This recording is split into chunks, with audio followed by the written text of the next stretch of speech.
I never imagined the person I loved most would betray me in the worst way. My own son stole everything I had, my money, my trust, and the bond we shared. I gave him everything, believed in him, and thought he was building a future. But instead, he took everything from me. My savings, my security, and my heart. How did it happen? Stay with me, because this isn't just about money, it's about the devastation of being betrayed by the one person you trusted the most. I had always believed in him. He was my son, my flesh and blood. When he asked for money to start his business, I didn't hesitate. I thought, this is his chance to make something of himself, to build a future. So, I did what any mother would do. I gave him everything.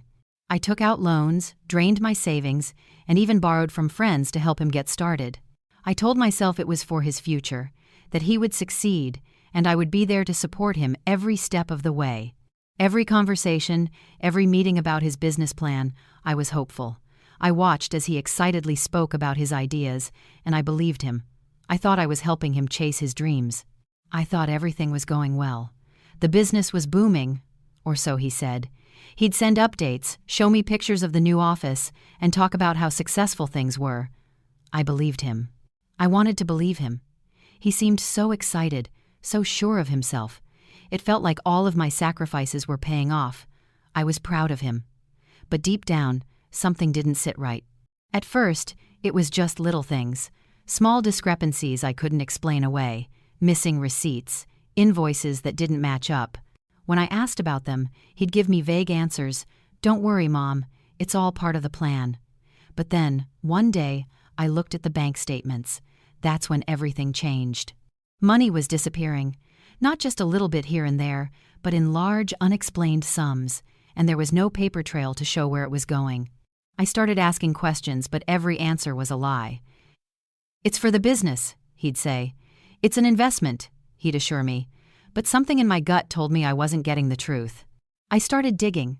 I looked through his financial records, his business plans. The more I searched, the clearer it became. The business wasn't growing. The money wasn't being invested. It was all a cover-up. The worst part? He had been lying to me for months. I confronted him, desperate for the truth. "Where's the money, son?" I asked. "What's really going on?" He looked me in the eyes and told me everything was fine. But I could see it in his face, the panic, the fear. He wasn't telling the truth. I kept pushing, and that's when he finally cracked. He admitted it. He wasn't using the money for the business. He had taken it all, every last penny, and he didn't care. I couldn't hold it in anymore. I had to confront him. I needed to know the truth. "So," I asked him point blank, "where did the money go, son? All that money I gave you, what did you do with it?" The silence in the room was unbearable. I could feel my heart pounding in my chest. I had never felt so betrayed, so desperate for answers. He looked at me, and for a moment, I thought he might break down, admit what he'd done. But instead, he just stared back at me, cold and distant. The words he said next still haunt me. "It's my business, Mom. I did what I had to do," he said. "You should have trusted me more." There was no apology, no remorse. He didn't even look sorry for what he had done. Instead, he just blamed me. He blamed me for everything, said I pushed him too hard, made him feel like he needed to succeed for both of us. He told me I never believed in him, that I had been too controlling. He twisted it all around. I was left standing there, completely stunned. I couldn't believe it. After everything I did for him, after all the sacrifices, he was trying to turn it into my fault? It was as if the son I had known, the son I had trusted, had disappeared. In his place stood someone I didn't recognize, someone willing to lie, manipulate, and betray me just to protect himself. I stood there, unable to speak. I felt my legs weaken, my breath shallow. The shock of it all hit me hard. This wasn't just a betrayal of money, it was a betrayal of everything. My son had taken something far more precious from me. He had stolen my trust, my love, and any hope I had left of the future we once imagined. I may have lost everything in terms of trust, my money, my future, and my son, but what I've learned through this pain is invaluable. I can never get back what was taken from me, but I can rebuild. I can learn from this, and I will never again let someone take advantage of me, no matter who they are. This betrayal has taught me that trust is earned, not given.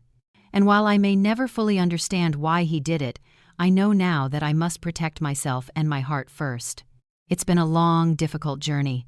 I've had to come to terms with the reality that the person I thought I knew, the person I would have given everything for, was capable of this kind of betrayal. But this experience has forced me to become stronger. I've learned that even in the darkest moments, we have the power to stand up and start again. Some lessons are harder than others, but they make us wiser. And if there's anything this story has taught me, it's that I have to put my own well-being first and never again let someone take advantage of my trust. If you've ever been betrayed by someone close to you, I want to hear your story in the comments below. We all go through moments like this, but the strength comes from how we choose to move forward. Let's talk about how we can rebuild trust, how we can heal from the hardest of betrayals, and how we can support one another through the toughest situations. Remember, you're not alone. If you've been hurt, I want you to know that your story matters. Let's start a conversation and help each other heal. Don't forget to like, subscribe, and share this video with anyone who might need to hear this story. Together, we can rebuild, one step at a time.